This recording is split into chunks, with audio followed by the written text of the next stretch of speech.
Hello, everybody. So I will give a first presentation on my personal view and opinion. I will not go in detail of the sensor physics, but if you have any question, we can probably try to answer this question later this afternoon.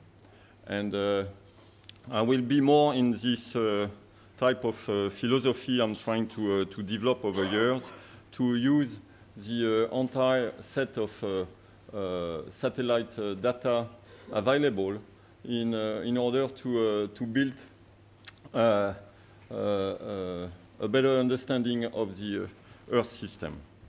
So the main purpose is really now that given the last 30 years of satellite data available, it's a question now to continue and to accelerate probably the development of new skills and to continue to look for new discoveries to help reveal and model the unknown unknowns.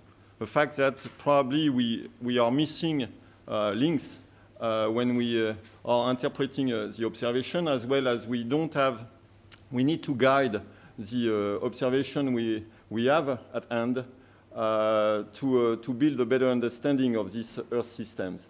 And so from all available multimodal satellite ocean remote sensing measurement, there is really still a need to better build this integrated approach. And here I'm listing some of the Earth observation challenge. For instance, can we recover the upper vertical motion, say the 3D dynamics, including its time evolution of the upper ocean? Indeed, we know that the mesoscale and submesoscale, I will come on the definition of what we call this meso and submesoscale for the ocean. They are the necessary building blocks that distribute the heat and salt over the ocean, and they are key to control the vertical ocean pumping and its impact on energy transport and biogeochemical cycles. So indeed, we have available today multimodal satellite ocean remote sensing data, but how can we go beyond the fact that we have beautiful image to really track and better understand this 3D dynamics? And in particular, this mesoscale and submesoscale, while quite ephemeral, they are building on a longer term, probably shaping small evolution and triggering probably some aspects that we don't want to miss anymore now. And as mentioned, from horizontal scales as big as ocean basin and as small as centimeter, millimeter capillary gravity waves, they all contribute to this RC exchange and building and shaping this climate on a scale that are less than 30 kilometers and very difficult today to catch and to have a repeat observation of this small scale. So indeed, why we have a pressing need is that over the last 20 years, I don't know if it's technology accelerating the fact that we are able to observe more and more these extremes, but something that we had in mind that would occur every 10 or 100 or even 1,000 years will now or are now coming to occur every year. So as we have, and this is that the ocean is strongly contributing to modulate the occurrence of these strong and extreme events. We need to go back to the existing data set, as well as to look forward a better integrated approach to interpret all this available data. And indeed, in this case, the ocean remote sensing has a privileged view. As we know, it's the only means to resolve globally, and the fact that we can view the ocean from space with a spatial resolution from meter to kilometers, or say that tens of kilometers, and we have a synoptic picture that is of the 100 kilometer to 10,000 kilometer wide. And this is quite unique, and probably you are all knowing about it. Now, in this slide, there is obviously something that is not completely true. The fact that the revisit interval between this observation, this is not always typical to the scale we are measuring. And this we will go back in more detail in this presentation. And this is due to the fact that the satellite, you have two main type of orbit, geostationary or sun-synchronous, and this doesn't provide you a full sampling in time, while you can achieve very high resolution in space. And so you can still build on the fact that the same data set now starts to be available over the last 30 years. We are talking about altimetry. We are talking about sea surface temperature. We can talk also about ocean surface color that are available over the last 30 years. And most important is that satellites are able to provide this global coverage. And indeed, the large progress is in knowledge about the coupling between the ocean and the atmosphere came from the fact that we were not able to track or to better or to understand this south hemisphere as well as we could for the north hemisphere due to the sampling and the ship routing. And now, thanks to the satellite, we have achieved this. And you have to also understand that they can measure a wide spectrum of information about the surface. But I will repeat also the fact that none of these observations are directly related to only one geophysical parameter. Okay, so we are also entering a new era. The fact that not only you have a satellite from space agencies with a very high accuracy going to provide you very precise measurement, but now you will also enter the era of nano satellite, such as this CubeSat. So you will have a deluge of data that will come and to be a need to organize all this data deluge in order not to lose the capability now to cover the ocean and at least to observe the ocean at different scales. As well, as you know, we are entering also a new era thanks to the big data and the fact that now you have big data infrastructure coming where you have at the same time as the data is now going to have enormous volume, you have almost a way to interpret all this volume of data and doing deep learning or artificial intelligence, indeed to recognize patterns, to build some analogs between the observation. So coming not only that you have a different type of data set, the fact that you have also available many satellites, you do have now the capability to build this deep learning and to look both for analogy between this data set. Okay, so this is to go very fast on the actual means to better understand this Earth system. So you have plenty of remote sensing data. You are here. I make while at ESA, I'm promoting the fact that in 3 years' time, we will have a NASA instrument to provide very high resolution topography in 2D.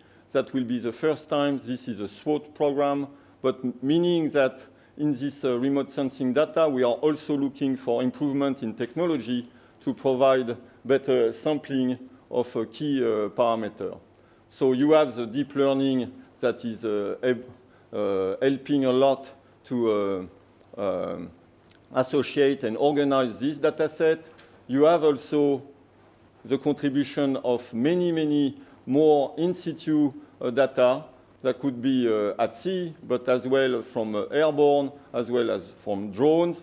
And now also, not to be forgotten, the fact that you are able to simulate the entire ocean at very, very fine resolution. And this is one example of the so-called one of the 60-degree North Atlantic circulation model from Grenoble, where you have the depict the vorticity in the North Atlantic, where you see the expression of the Gulf Stream and all the small vortices that are cruising with the long flow of the Gulf Stream. So, just to recapitulate a little bit, so while we are very rich in terms of data set and all available capability to interpret, most of the time we cannot answer much. Okay, I must say that I'm not too proud of what I did over the last 30 years, so it's not too good. So, okay, so I'm waiting for the new generation. In any case, some of the question of the living planet challenges I'm listing here is that we have to better assess the existing pressure on the marine environment. That, okay, we understand that it might be overfishing, but what means overfishing? The same, we know we are facing pollution, but okay, how do we handle this this knowledge, and can we do something from a satellite perspective? And also, we need to do that because that has a direct application and affecting the global food security or the economic prosperity. This is obvious, as you know, most of the population is living near the coast. And so the evolution of the coastal ocean system, including the interaction with land in response to natural and human-induced environmental perturbation, this is key, obviously. I repeat the fact that the small scale, mesoscale, sub-mesoscale circulation, these small vortices that were shown from the numerical simulation, they control and shape the turbulence over the upper ocean. That means that they control the vertical ocean pump, and this is related to the CO2 fluxes and on the impact on the energy transport and biological geochemical cycles. And as well, we have to better understand the response of the marine ecosystem back to this pressure and the associated ecosystem services to natural and anthropogenic change. And again, we have to advance in the interdisciplinary between the physical, the biology, the biogeochemical earth-sea interaction processes at different spatio-temporal scales in order to see if you have trend or already if you triggered some fundamental processes having roles in modifying weather and climate. And last is, and it's probably what you heard before, the sea level change from global to coastal change and from days according to the fact that after a storm you have a sea level rise to centuries. This is related to climate change. So last year we had a school dedicated to ocean, and that was few of the questions the students were asking. Maybe you have some other question related to the ocean. And you have many questions. Obviously, some are very practical, such as how can ship routing be optimized? Do we gain by knowing better the surface current and to optimize the ship? Certainly. Knowing that the ship are certainly a source of pollution in the ocean, that's of very much interest. How is the Arctic Ocean changing, and what is the impact on the global, as well as we have probably, yes, at first, the marine plastic debris, and you heard probably about it. So these are some questions from application to a big question that are still without clear answer. What is the extent of the ocean acidification? Knowing the fact that we are dealing with a large amount of data that we can certainly partially answer some of these questions, but we don't have yet a full guide on the complete interpretation to answer each of these questions. Okay, so my main message is that most of the observations today are still not yet sufficiently explored and used. And as it will be discussed with Marie-Hélène, certainly we need to build on a better synergy in a sense that we will go just after on the description on the weaknesses of the satellite observation in terms of space-time sampling, that we need to develop strategy to merge medium and high-resolution observation to help reveal these mean states and trends, as well as variation, and in particular to better assess what's going on near the surface at the ocean-atmosphere interface, where most of the dynamical processes occur. And we have to also use this synergy between large-scale and very high-resolution observation to better understand the local and non-local interaction, as well as to typically better understand the role of ocean fronts and all these exchanges at the surface. And what we can say today is that the atmosphere and ocean observation today generally produce very high-quality data, but it is often too sparse, meaning that there are many gaps where information is missing. Most of the time when you need information, you don't have it, and are often too local in both space and time. We don't have a continuous observing system for the ocean. You have to understand this clearly. We do have a continuous monitoring, but we don't have a continuous observing system. That's different. That means that monitoring means some average, and that we are averaging the data of a month or of a period typical of 10 days or even a season. And this is what we can do. But to have the information at the highest resolution in both space and time, we don't.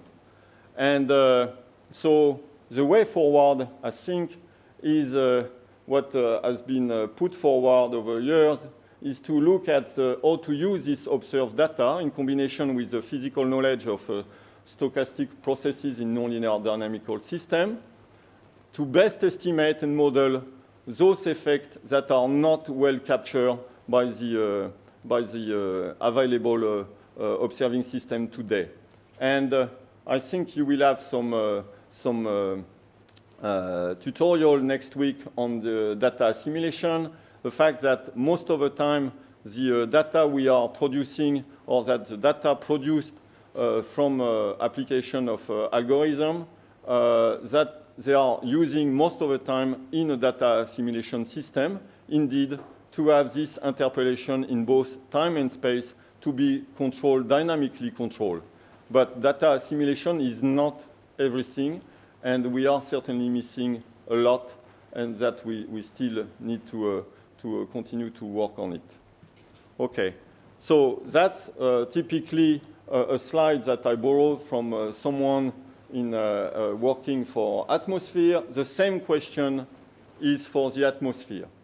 That this is a slide from Tapio Schneider that I use, because this expresses exactly what is missing, and also relate to something difficult for us.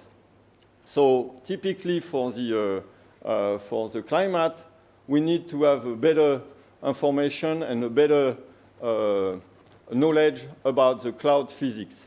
And today, the climate model, they are running on a global scale of the order of 100 kilometers. So if you have 100 kilometers, obviously, knowing that the cloud scale is of the order of 10 to 100 meters, you have a large gap to fill. And this is the same question for the ocean. This changes the fact that small scale may have a big impact on driving the large scale at climate scale, this is key that is still difficult to approach with the current available data set. And when you have clouds, this is typically just to express the fact that when you have clouds, which is good for the atmosphere, or at least to study the cloud physics, it's bad for us, because most of the time, if you want, for instance, to resolve the sea surface temperature from space, you are using wavelength passive observation at a wavelength that is not going through clouds. And then, as we were discussing and presenting, it starts to be very spotty, and the fact that you don't clearly observe the sea surface, and you cannot obtain the sea surface temperature at very high resolution from this, the presence of clouds in the atmosphere. So the opacity is clearly expressed in these few examples, just to show that you don't have a clear view of the ocean. It's obscured by the cloud. And in this case, for the sea surface temperature, it came to the fact that you have to use this multi-satellite observation. Here I'm listing the METOP second generation SEVIRI, which is a geostationary observation at 10 kilometers resolution with better than 3 hours, but this is an order of magnitude, with some infrared measurement from the different available instruments at that time. There are different scales, 2 kilometers, for instance, for the AVHR, and 2 passes per day. And you merge this, and today, merging this, you are able to bring the sea surface temperature almost continuous in space, but averaging over a time period of 1 day. So this is, for instance, the sea surface temperature in the Mediterranean region. You have this produced every day at 2 kilometer resolution.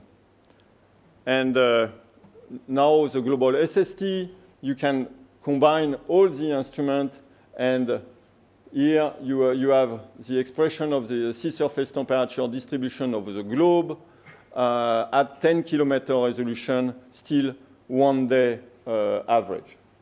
And but what do we miss when we do such a average?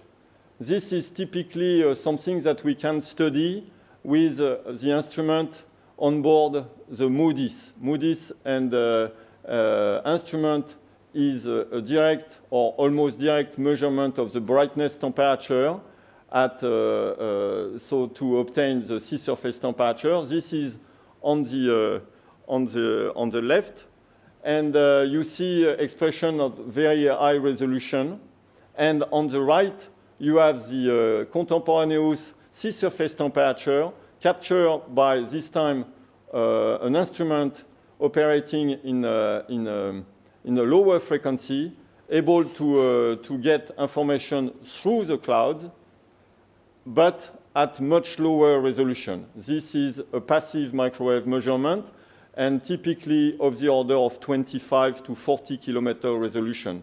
You see the pixel, and this area is again the Gulf Stream. And what I want to show by these two observations is the fact that, yes, indeed, you can go through clouds with the low-resolution passive microwave instrument, but you are missing a lot of the small scale. And for instance, you are missing, I don't know if I can point, yes.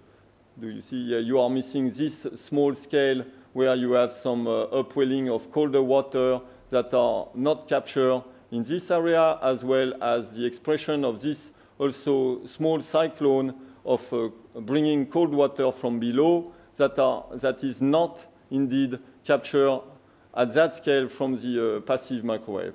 And the strength of this time also cyclone can also be missed. And this type of scale, this is what you will miss, and that's so important to contribute to this vertical motion where you have water from below exchanging from water from above.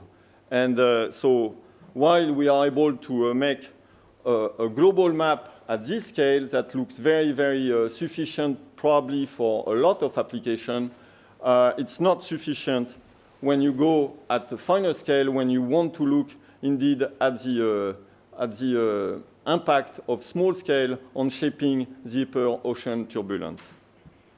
So this is expressed usually through a fact that you can perform a standard decomposition in the spectral domain. And this is just to show that you have almost 50% of the variance not explained by this low resolution product. And this is expressed by the fact that the tail or the fall-off of the spectrum is much faster for the passive microwave instrument than for the infrared observation. Okay, so in any case, this is just to invite you, if you are very keen on trying to look for the different available satellite and as well as instrument on board satellite. This is from the book by Robinson in 2004. It's still actual in a sense that you can determine two types of instruments, as you may know, in order to derive quantities of interest for studying the ocean. And so you have this passive sensor where you can use different wavelengths going from the visible to the infrared to the microwave. And you have the active sensor, radar instrument, usually in the microwave also, where you will this time be active and send pulses and analyze the reflected pulses and energy as well as phase at the antenna. So in this matrix, you have the different type of instrument. Says that you have the multispectral scanning or imaging spectrometer that are now operating for Sentinel-3. We will have an example after that. And on the active, for instance, you have altimeter, which is one of the few almost direct information that you can get from space. While here, the altimeter provide an indirect information on the surface slope coming from the derivative of the topography that the altimeter almost can measure directly. But for instance, the scatterometer, which is an instrument that is measuring the surface roughness at sea, this is an indirect measurement of the state of roughness and will need to be interpreted in terms of surface wind, because as the surface wind increases, you expect the surface roughness to increase. So you have an indirect geophysical parameter to describe the link between the wind and the surface roughness, and from the surface roughness, or it modulates the radar measurement. So if you want more detail on this, we can discuss, but this is not the general purpose of this introduction. Here, just to say that, and it's provided by Lucille Gauthier, that you will meet this afternoon from Ocean Data Lab. This is just from Sentinel-3, and this is just to give you an idea of the imperfect sampling. On Sentinel-3, you have on board three types of instruments. You have the altimeter, which is this thin pencil track, where you have a very precise information related to the distance from the satellite to the ocean that you translate in terms of bump or topography at the sea. And at the same time, you have available here express the sea surface temperature from a very high resolution instrument going at a kilometer scale. So this is just typically that the source you would expect from a sea surface temperature measurement is of the order of, say, a few hundred kilometers while the altimeter, which is bringing a very, very important information on the dynamic, which is the sea level, this is only observing in this very thin swath of the order of 7 kilometers, 10 kilometers wide. So this is typically just to show the fact that we don't have a 2D expression of the sea surface topography. As well, and you don't see it, but that's fine. And this will be more expressed in the different tools and where you can play with the color. At the same time, the sea surface temperature, you do have the capability to operate different channels, and this is providing you the ocean color. So that's typically what you have now to build synergy between your instruments. And my main message at that point is and to be repeated, and I hope to convince you, is that we do have today capability to build an ideal instrument. The fact that we need a wide swath, high resolution, topography, roughness. We may have the information related to a change in the Doppler frequency. We can build information on the emissivity, that means the passive brightness you receive at an antenna. And that's the combined use of observation, including in situ. This is all available.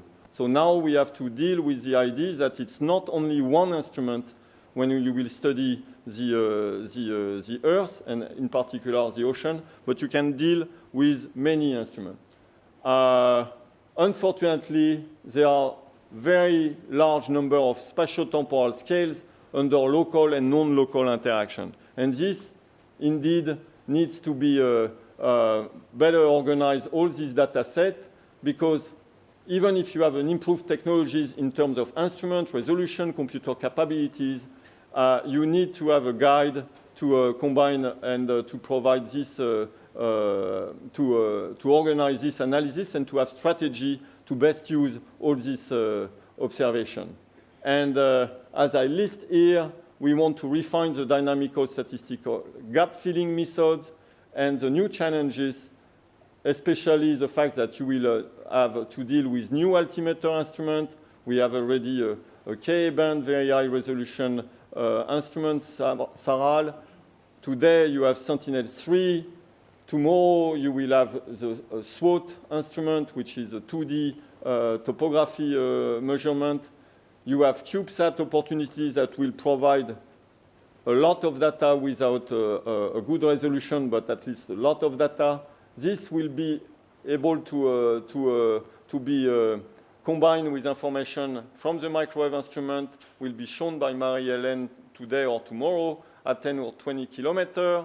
And this will be a new challenge to build this dynamics of the upper ocean. I will translate, and I will try to really emphasize the fact that the satellite instrument, they are generally only measuring 2D surface expression of 4D structure. This is a sketch that is often used to depict the air-sea interaction, where you have many aspects of this complex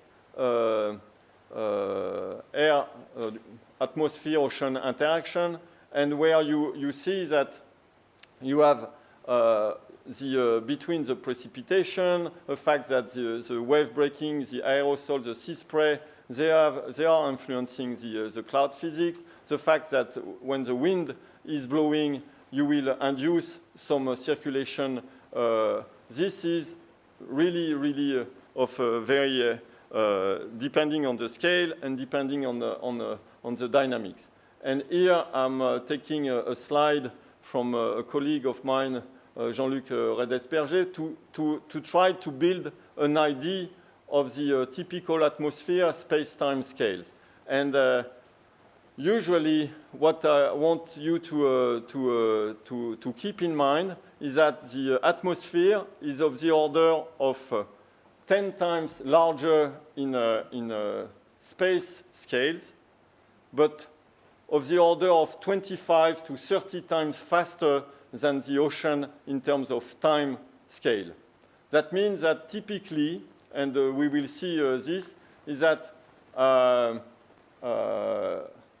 typical front in the atmosphere of the order of 100 kilometers will last, maybe say that for 1 hour over you is equivalent to a typical scale of 10 kilometers in space that will last for 1 day. So that's something that you have to keep in mind. The ocean is very slow and smaller than the typical scale of the atmosphere. And this is the interplay we have to deal with in order to better understand this ocean-atmosphere interaction. And here I give you a typical synthetic aperture radar image. This is an active, very high resolution measurement related to the state of roughness of the ocean. So you have the Corsica Island, and the wind is blowing from land to the ocean. And typically, when you have a bright roughness, this means that the wind is strong. When you have a dark feature, that means that the wind is dying. You observe different features such as convection in a sort of elephant skin in this area here, and you have very strong gap wind here, where you have the acceleration of the wind coming from the island. So here it's funneling wind. Here you have shadowed area due to the coast. So in any case, you see how complex could be the modulation of the ocean at finer scale. And just to give another case, is that this is case of typical Mistral. The Mistral is generally coming also from land, blowing off the ocean that is generally warmer. As this is occurring, you will have a secondary circulation in the atmosphere that will organize these strikes over that are fully detected by a very high resolution instrument. Obviously, this is still very complex and is not currently fully included in any of the atmospheric model. This large organized eddy, the streaks that you can zoom from this typical roughness image, this cannot be included. While, in fact, they do organize at a very high resolution the distribution of the wind at the surface. That means that you may have a typical mean wind, strong, but this organization of the atmospheric boundary rolls will make the organization at a kilometer scale to make the stress at the surface to be non-uniform, meaning that from a given wind, the interaction with the ocean will be non-uniform, and the proper atmosphere wave-ocean coupling is still very difficult to model, as well as to fully understand its impact. And these are, for instance, typical scales that are not modeled and that we know of very high influence to redistribute the circulation in the upper ocean. And this is another sketch where, just to express, and it's just to make you aware of this very complex interplay that we have to face if we would like to understand everything from this coupling between the atmosphere and the ocean. And I'm talking here about one aspect, which is the impact of the mesoscale, or the variability of the wind at a certain scale. but you see that this will modulate certainly the short waves as expressed in this roughness image, as well as the long wave, and you have breaking waves. The breaking wave will impact the void fraction in the ocean, as well as the outgassing from the ocean. So all this is really quite complex and need to be more assessed from this global monitoring. And what we were able to see from the roughness image under high wind will also have its counterpart in the ocean.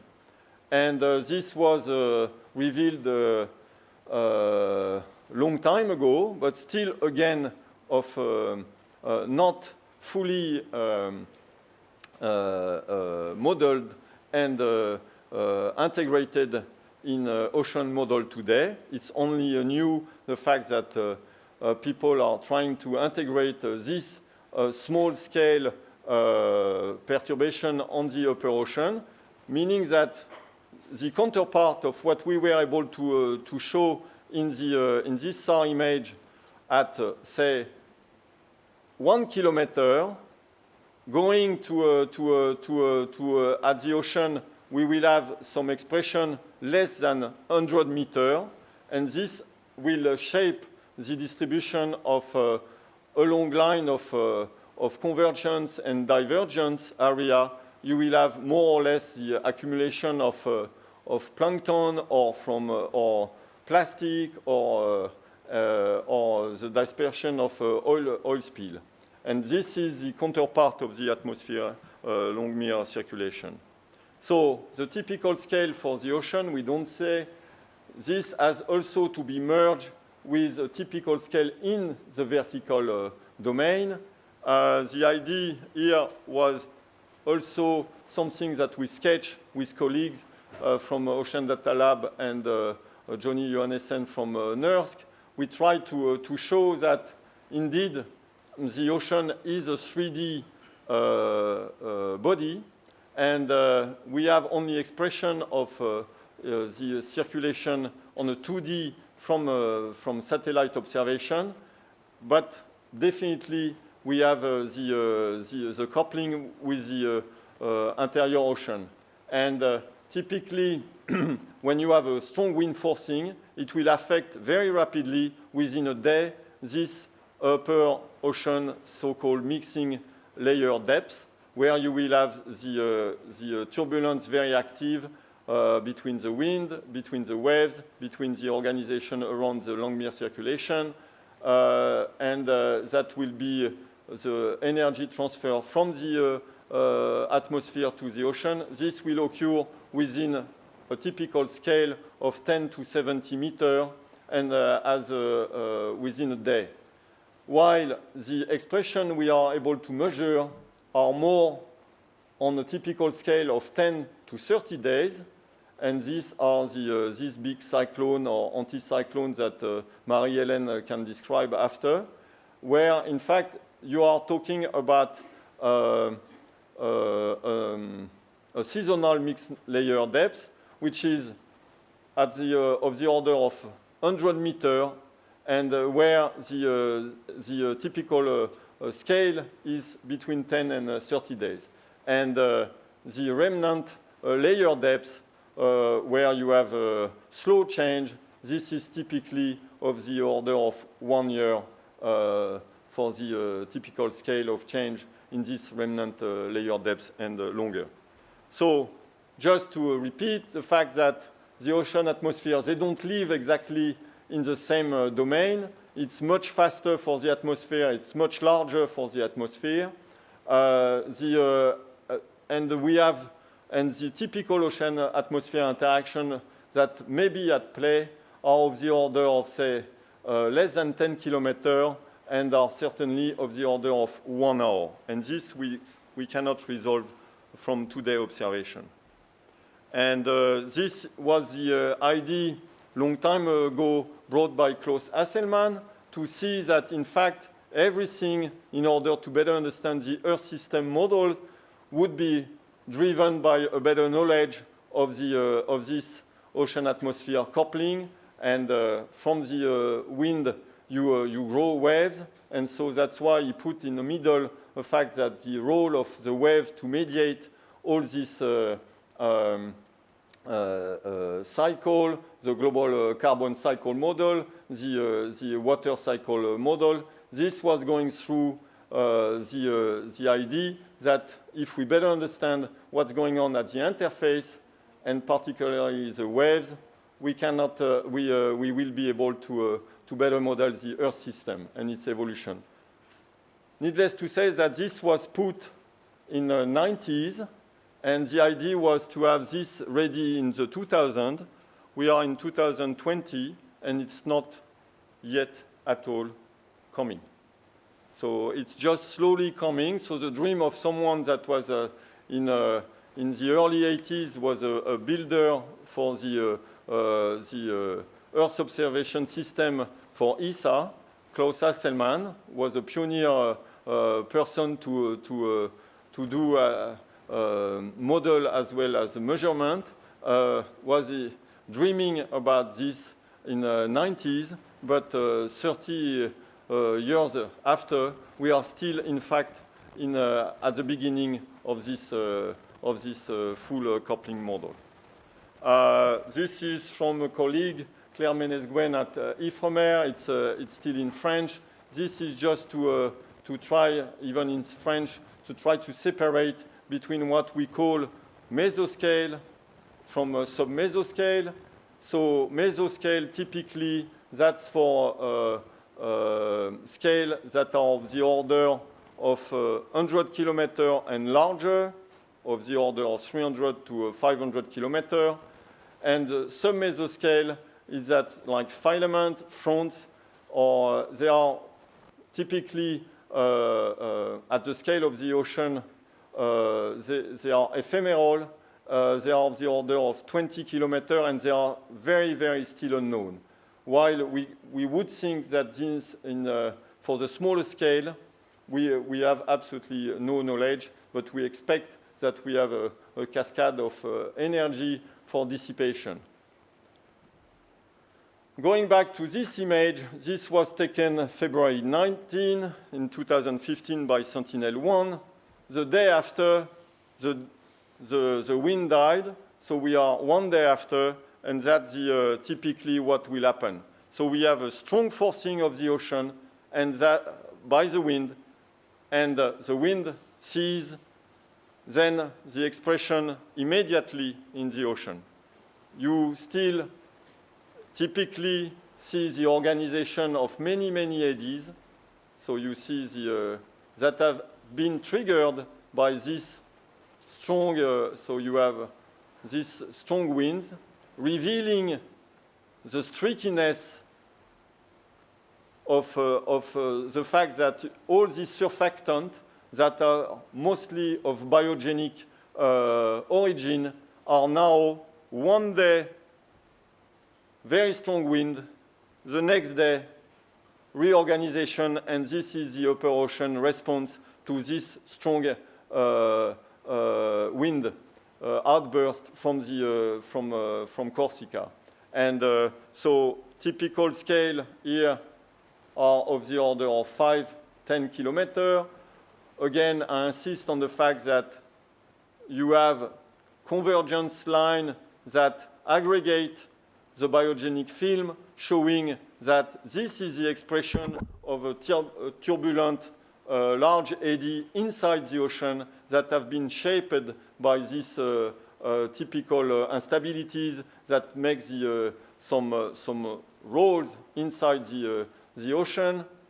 And so this is something not new, was captured also with Andisat, where you see a typical, again, expression after a strong wind, a reorganization of the upper ocean circulation, going with all these organized small eddies. And as the fact that you rotate more easily in one direction than opposite to the Coriolis force and Coriolis rotation, you have a very, very strong tendency to organize at smaller scale cyclones. That means that you can go with the vorticity of the planet. So you go not against the vorticity of the planet. And so, such as you can organize small cyclones, knowing that small cyclones, again, will be able to bring cold water from below and to also nutrients from below. And this is this rhythm that needs to be better understood, while in fact we have very few, or it's only now that we will be able to follow this event every day. The same occurred at very finest resolution. If you play now with Sentinel-2, this is a typical Sentinel-2 image. Again, this is a tracer that has been reorganized after a wind event. And here you see a typical and quite fabulous image showing this passive tracer that are following and tracing the upper ocean turbulence at very high resolution. The typical scale of Sentinel-2 is of the order of 20 meters, 10 to 20 meters. And so you can really, again, this obviously can be obscured and with clouds in this area compared to the radar. This is not going through clouds, but doesn't matter. You have a snapshot expressing this intense upper ocean turbulence. The same was captured a few days after from Landsat, so only a few times after, but still you have 10 meter to 20 meter resolution, and zooming in, you see all the ligament and all these small scale turbulent organized filaments near the big front, showing that from the wind forcing, you have an organization of the upper ocean turbulence that will reorganize all the small tracer, and this we have to better understand how it affects over the long term.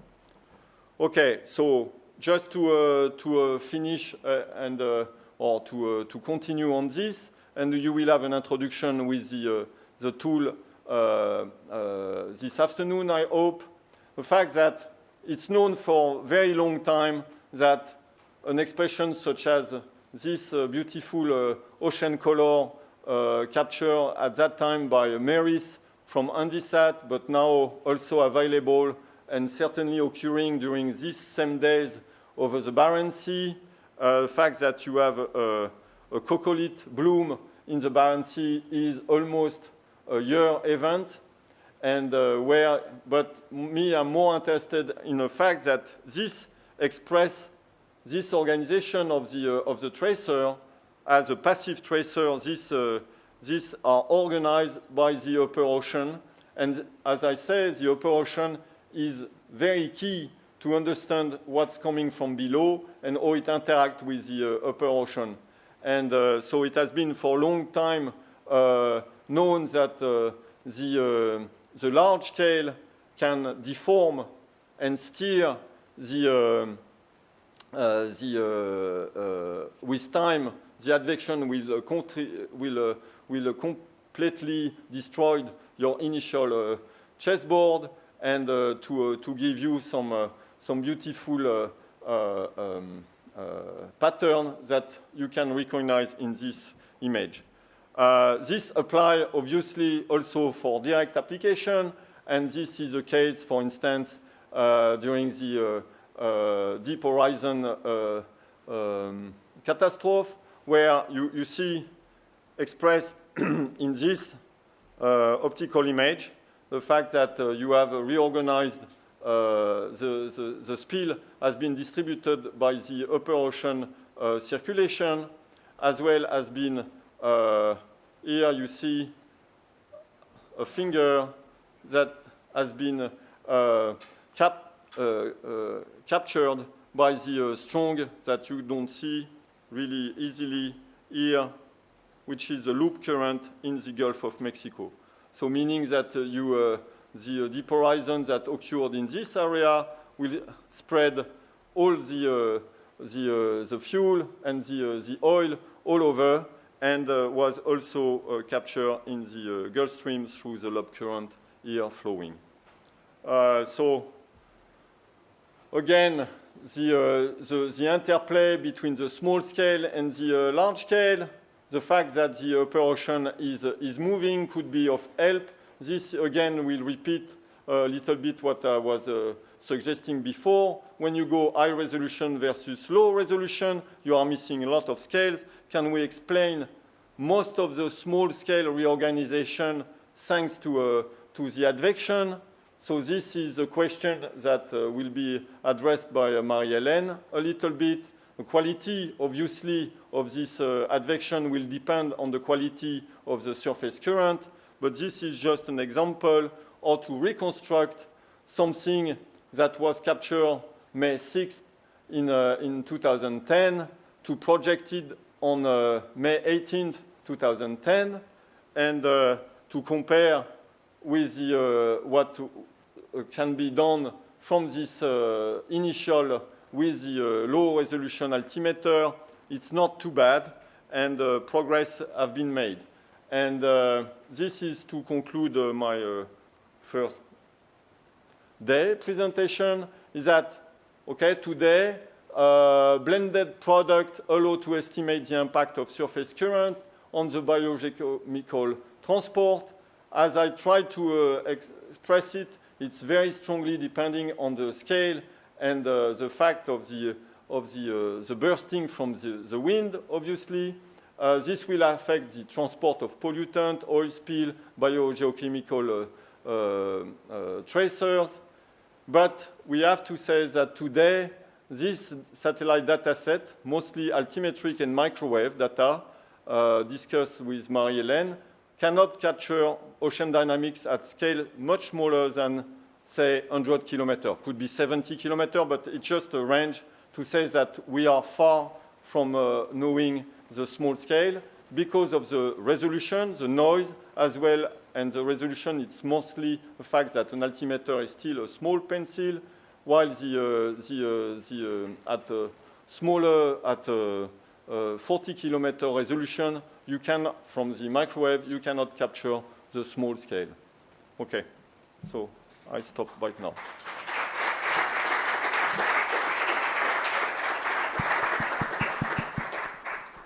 Are there any questions? Yep. Thanks for your talk.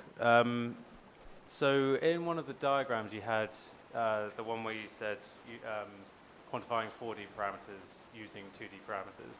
Yeah. I noticed in there you had DMS flux, which yes. I got a really specific question on that. Is there a global data set of DMS flux? Okay, always, okay, where it is. This is SOLAS, this one. I know, this one. That one, yeah. Yeah, so here you see that indeed you don't have direct measurement of the DMS flux, okay? Yeah. You have very, very indirect observation of combining the observation, salinity, temperature, the ocean color. You may express something that we call DMS flux, but it's very indirect. But typically, as I tried to express, the DMS flux, as well as the other fluxes, they'll be mostly modulated by the turbulence in the upper ocean. So you have to, okay, you don't have direct DMS estimate, flux estimate, that's for sure. You have to combine the different instruments, mostly sea surface temperature, sea surface salinity, and ocean color. So that's the key ingredient. Then after that, you have the fluxes, you have the expression of the stress, you know, and this is from it you have this you have this, but it's not direct. Okay, I hope I answered your question. Is that done using modeling or? No, no. Just- Today you have two ways to do it. Okay, model is serving as a strategy to use the data. You don't have this direct DMS. You express it through the fact that you have a correlation with the modulation of the DMS will depend on the sea surface temperature, on the sea surface alkalinity, and so this is through the sea surface salinity, on the property of the biology. And so this, you combine all the available data set. Again, you average it over the period you can observe. And this is your basic ingredient. So the modeling is just an inference. It's, you still use the data, but after that, you infer through, could be neural network. You have people doing some, okay. So after that, it's cooking. You don't have direct measurement. So Cool. I hope it's Thanks. clear. Yeah. Thank you for your talk. I was just curious about the two cyclonic eddy you were talking about earlier. Which one? The small one that you said you're still trying to understand the reason why they happen. The one you were saying they were against the Coriolis. Yes. Yeah, I mean, I was just curious, are these east of Corsica or west of Corsica? Oh, So and this one is it's- this one. Okay, so I will see this one because I know they are at least as you see here, where it is. I'm just asking because I Yeah. don't know if you consider the wind interaction, I mean, wind and The landing. wind is dying. You understand that when you have beautiful expression of the upper ocean, in this case, the wind has been blown the last 20 hours, but the wind is dying, and the expression at the upper ocean is usually when there is no wind. Oh, so it cannot be explained No. with shear flow and No. so we, No. okay. You don't have this here, it's just the inertial motion associated with a strong input blowing wind, okay? Okay. So it's not the same, okay. After that, you have instabilities, and instabilities could look like. But here, in this case, it's only the expression after an After. outburst from the wind, okay? Oh, I hope okay. it's clear. Thank you.